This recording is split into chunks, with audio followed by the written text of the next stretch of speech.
84%. Let's look at this one. I'm at 743. Okay, so I haven't wasted everybody's time totally. Oh, okay. Ratios. Okay, let's scrape this off and let's run some ratios.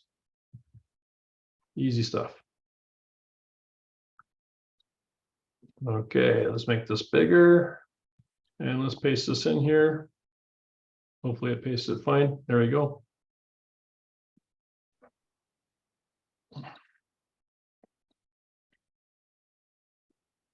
All right. What ratio are we trying to do? Calculate the debt ratio, right? And what's the debt ratio? Liabilities divided by assets. Is that what it was? There you go. Ratio. Total liabilities by total assets. Nice job, Carol. Okay. Total liabilities divided by total assets. Bam. All done. Home. Run a percentage on it. Run it to 1 decimal point, and you should have your answers. Let's see if we got it right.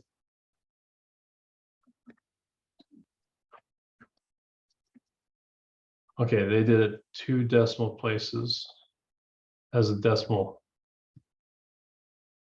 Yeah, because when I put in percent the first time, they were all wrong. And I Yeah. had to go back to the decimal. So then just back to the decimal. Yeah. And I would But I probably never thought about dragging that Excel formula. It's like, duh, that would have been so fast and easy. there you go. I just got to remember some of those Excel tricks that I used in the past. Yeah, yeah, definitely. One other thing, sometimes you want to calculate. This one was an easy one because the numbers are just going in the same direction. Sometimes you have to fix a number. Let's say you had I don't know, some factor here. I don't know. Let's say 0.5. Let's just say I'm just making up a calculation right now that factors everything by 50%, right? Then what I would do, let's say, is I do the formula and I times it, let's say, by this factor, right? But I don't want the factor to move as I'm copying the formula down. So what I would do is I would just press F4 and it puts little dollar signs in front of this cell reference, and that locks in where that formula is referencing, regardless of where I put it on the sheet. Okay. Whereas all these others are called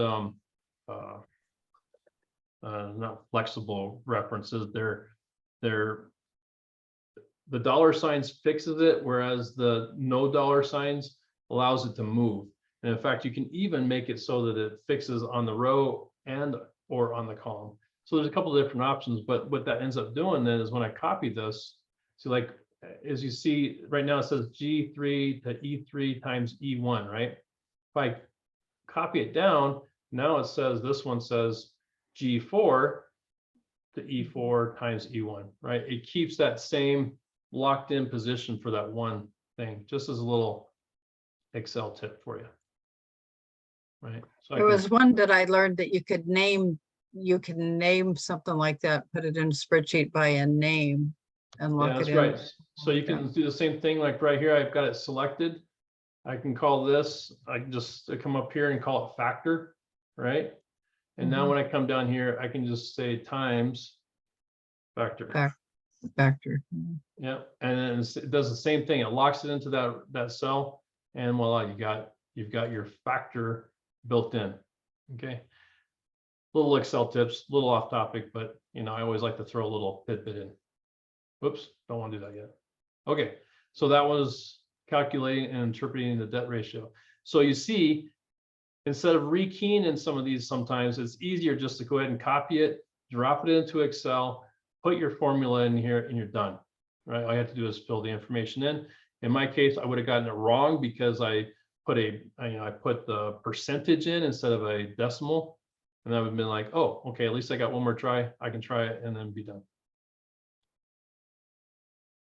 And what did you do differently, I guess, for the decimal? How, I missed how that, Oh, decimal, you can do it a couple ways. You can right click and you can click on the either the percentage, like the percentage takes it to percent. This little comma thing puts it to a number, which effectively Oh. turns it into a decimal. oh, I didn't know that. Okay. Yeah. Okay. You can also do it up here in your home tab, right here in this area as well. So either Hmm. right click Mhm. or up here in the home. Okay. Okay. Cool. All right. Let's see. I got about 10 more minutes. I'm happy to go through any other. See, I got that one. I did that one. I did that one. I did this one. Well, what about the second half that we're coming up on for the end of the week? Is there anything in all the dividends and the assignments coming up that would be helpful to know? Well, that's a great question. Let me- For me, it is. 'Cause that's where I'm at. Selfish of me, but I'm looking for help. Absolutely. Okay.